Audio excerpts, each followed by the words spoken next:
Kalra and Mihir for that illuminating chat on the key role of innovation.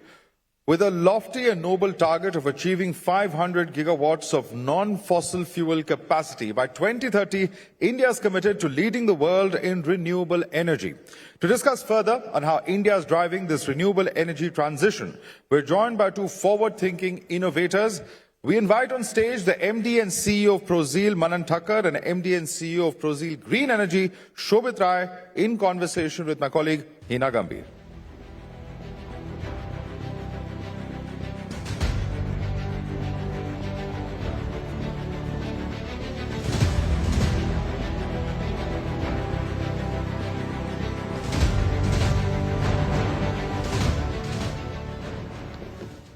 Thank you, Madhav. Good evening, ladies and gentlemen.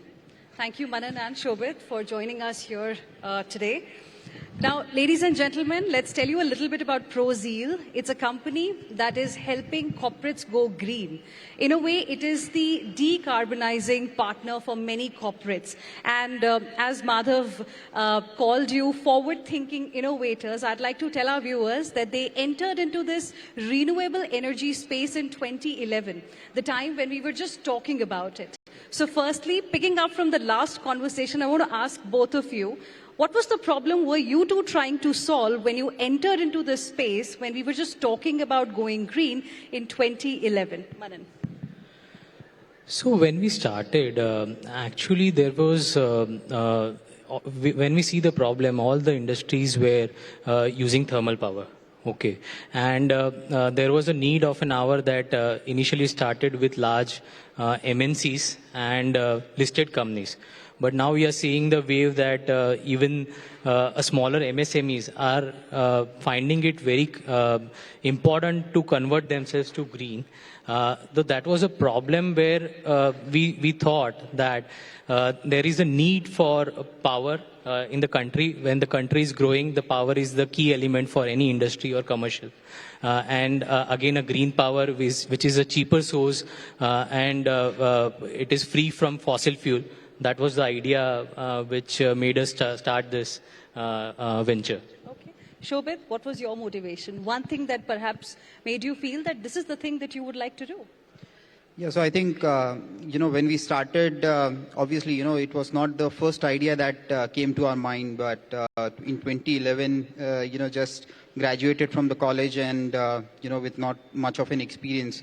When we started, we believe that, obviously, sustainability is something that we were very keen at, thinking about, building a business from scratch. And in between, we found out that, in 2011, when we talk about, it was just the rooftop market, which is very, very niche market. I mean, very small market. People were not even able to understand that whether, if you put up a solar system or a renewable project, whether, I would be able to run my fans and lights or ACs in my house or not. So that was the kind of questions, were prevalent at that point of time.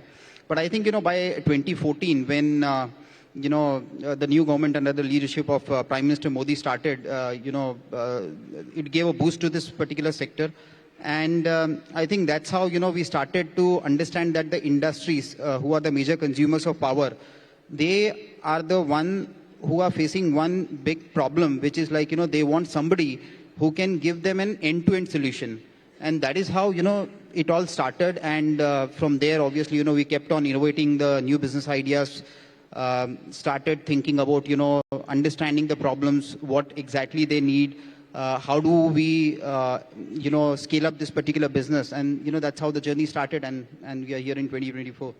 Interesting, because that is the need of the hour. Going green today is not just fashionable, it is the need of the hour because climate change is a reality. And we have some ambitious targets as well when it comes to renewable energy capacity. We've crossed about 200 odd gigawatts, but we aim to cross 500 gigawatts by 2030. That is important for India to also, reach the top 3 economies in the world, which is also the theme of our session today. So, can you tell us a little bit about India's capability of achieving this target by 2030? Are we on track? So if you see, this industry is almost 14 years old and we have just done 200 gigawatts so far. But I think next balance 300 gigawatt is doable in next 5 years because the right policies are in place right now. At the same time, I say that first 14 years was just a trailer of this sector. The next thing, the big thing is still pending.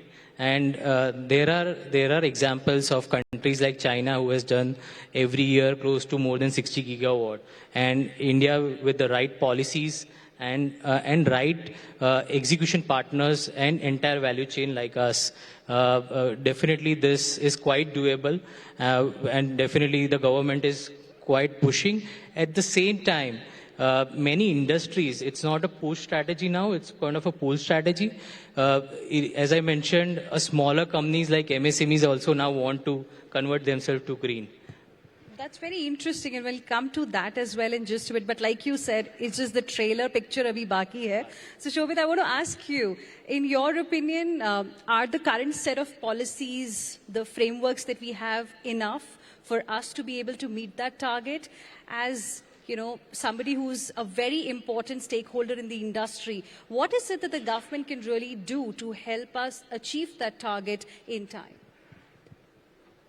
See, I mean, if you look at, the 500 gigawatt target, I mean, I'll just, want to talk about, initially the situation what we were in 2014. So, when, Prime Minister Modi came in and with this vision of 500 gigawatt, in 2014, we were at, just 4 gigawatt of renewable installed capacity. And today we are at, cross in October 24, we crossed 200 gigawatt, which is like, when you talk about fast track to top 3 for the biggest economy. At the same time, if you look at, India has become, the top 3, number 3, biggest renewable energy producer in the world after, China and US. So I think, as far as the policy is concerned, this is the, best example of, good policy decisions, and kind of, the obligations which are being put up to meet the to meet the sustainability goals and the net zero goals, which has, fast-tracked the development right from 4 gigawatt up to 200 gigawatt. And I think, the next big thing which we are going to see is that this year we are going to do 35 gigawatt, which is going to be the biggest year for renewable energy industry in India. And going forward with the kind of green energy open access policy which the government has brought up in June 2022 is where more than 12 states have already adopted this particular policy. And I think that this is like, a booster dose or kind of a vitamin which has been given by the government to ensure that by 2030 we meet this particular target. And we are very sure that, with, the support of the entire industry colleagues and government, we should be able to achieve it very easily. Clearly, a partnership is going to be very, very important between the government, the private sector, and the new companies that are also now setting up, for example, the startup space. Because if this partnership happens right now, then perhaps their DNA will have sustainability or transitioning to this renewable energy space at a very early stage in their life's journey. So what kind of a shift are you seeing right now in the industries? Like Manan also mentioned, it's no longer the push, but the pull that you are seeing from the other side that's happening, who want to transition to the clean energy space, the renewable energy space. So I would just want to answer this, in a very simple way that what renewable energy is, just not solving the net zero problem. And, it's like, the necessity for any industry to survive. And, for any new industry to come up without renewable energy, I don't think so that, they will be able to be cost effective. They will not be able to be competitive in the market. And, I think if we are, trying to achieve the 2047 goal of being the, superpower, manufacturing is going to play a very, very critical role in this particular, goal to achieve, be a superpower. And I believe that, the second biggest, problem that we are solving by, having renewable capacities built up for industries on, as a country as a whole is the lower cost of power. Because if you look at, today, I think renewable power is the cheapest power. And, without this, we will not be able to compete with, the giants manufacturers who are sitting out in China and, other parts of the, world to manufacture and, reduce their cost of goods. Because in many industries, if you look at, more than 50 to 60% of the raw material is power. So if we solve this particular, if we continue to build up this, I think any new business, this is a mandate. And I think, the third important aspect for renewable is that, employment. I mean, if you look at, I think employment is one of the most talked about subject, whenever whether it is, in politics or you talk about, general public. Last year in 2023, this sector gave more than 1.02 million new jobs. And if you look at reports, it says that as far as job creation is concerned, by 2030, we will have, almost 3.5 million new jobs created out of this. And by 2047, this sector can have an opportunity to create a job creation of more than 35 million, which is like even bigger than what automotive sector has been able to do that in last 3.5 decades. So even automotive sector today employs 28 million, jobs. But I think this sector has that potential. So I think combining these 3 points, it is extremely important that this particular targets and, for any new industries, should definitely think about it, not from the perspective of net zero, but also from the survival and also from the employment perspective. Absolutely. Job creation is indeed a very, very important factor. And I want to understand from you, what kind of challenges do you think exist today vis-a-vis how they were when you started in the renewable energy space? So first of all, when we started, the entire ecosystem of the technologies was not here. So we were relying on developed nations, and for manufacturing we were dependent on China. Now, if you see the end-to-end value chain in the ecosystem of the sector, it has been developed in India right now with again a good policies that have been implemented by Government of India. So now for any new player it becomes much more easier, because initially to understand the technologies we need to travel, we need to see how it works and all. But now it's much more easier. Even I say, as Shobit mentioned that initially we were asked that how will you run our factories with solar power, but now there is a stage everybody knows that how much a kilowatt would generate. So that is the awareness in the ecosystem overall. So that is one of the challenges which was there. Again, there are two biggest challenges in this sector, that is land and evacuation, which is again government is forcing and investing on different policies for land as well as for power equation. They are spending a lot to increase the substations, because this is, as you increase your renewable capacity, you need power equation facilities. So these two challenges has been solved by government and still working on it, which was a problem in way early in 2014. As you said that, what we have seen in the last decade or so has just been the trailer. We know that this is one sector that thrives on innovation. So in the next decade, what are some of the big breakthrough ideas or innovations can one really look forward to? Can we also expect, AI in some way to come into this sector, or has it already made an entry into this sector? So this sector is evolving in terms of technology. So if you see, this is a 500 gigawatt is a standalone demand for our power for our industries and various other needs. If you see the new technologies in terms of green hydrogen, green steam, where again the input power is renewable, where another 100 gigawatt is required in next 5 years. So new technologies in terms of integration of wind, solar, hybrid for RTC power, which is very much critical for optimizing the power evacuation facility.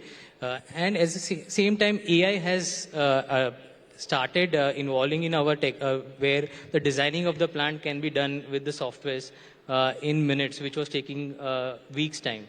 Okay, so this kind of technologies have been started in our sector, and in coming times it will be adopted more. But mostly it will go towards designing of the plant, and there are robotic systems that will be, these are implemented for cleaning of the solar modules, and which will improve the efficiency as well as improve the efficiency of the cleaning. That's very interesting. And what about you, Shobit? The breakthrough ideas perhaps that could drive the next decade in terms of sustainability, transitioning to renewable energy?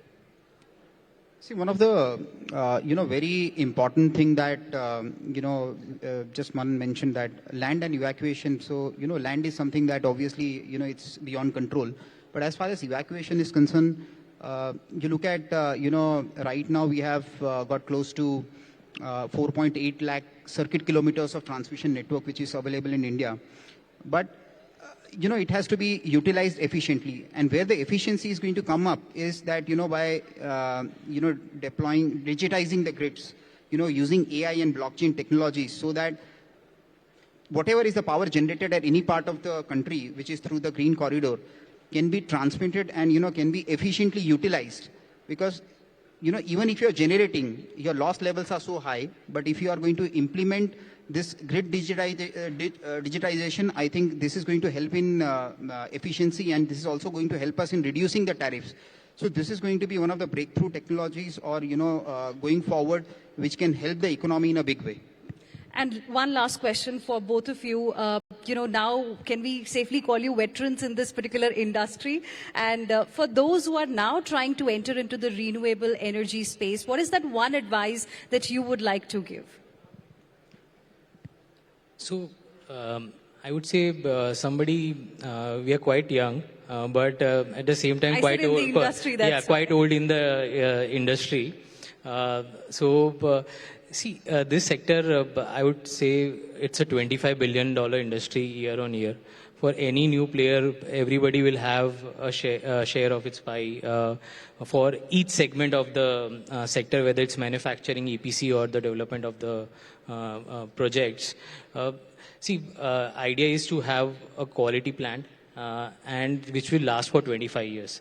So that was what the Prozeal was built on, that because you are the partners, as you rightly mentioned, we are partners for the large industries and they don't know about solar or wind. So this life of the plant is for 25 years and it should last for that. So that's the quality of the plant, and that's very much important for any new entrepreneur who is coming in this sector. Okay. Advice and your goal. What next for the next decade? So I have a very simple philosophy that I think for any businesses that, we want to build it from scratch. I think one thing is that, you need to be disciplined. I think whenever I talk to my team members, I say that, however talented you are. But I think the first quality that, you should have is discipline. So I think discipline and, you have dedication towards work. You should have direction. You should know, and final is, the decision making. I think as far as the decision making is concerned, for any entrepreneurs, it is an, loud and clear message that, you need to be a little aggressive. You need to know what is the right risk to be taken. I mean, obviously risks are never wrong or right, but again, you need to take your chances, because, you cannot wait for things to happen. You need to make things happen. So I think, these are the messages. And as far as, for the next decade for Prozeal is concerned, I think definitely as a company, we currently have, 3% market share in the overall renewable space, which is what, we want to try and increase it. We want to increase. Currently, we have 18 states where we have 2 countries that we have presence. But I think, we want to make this as a global company.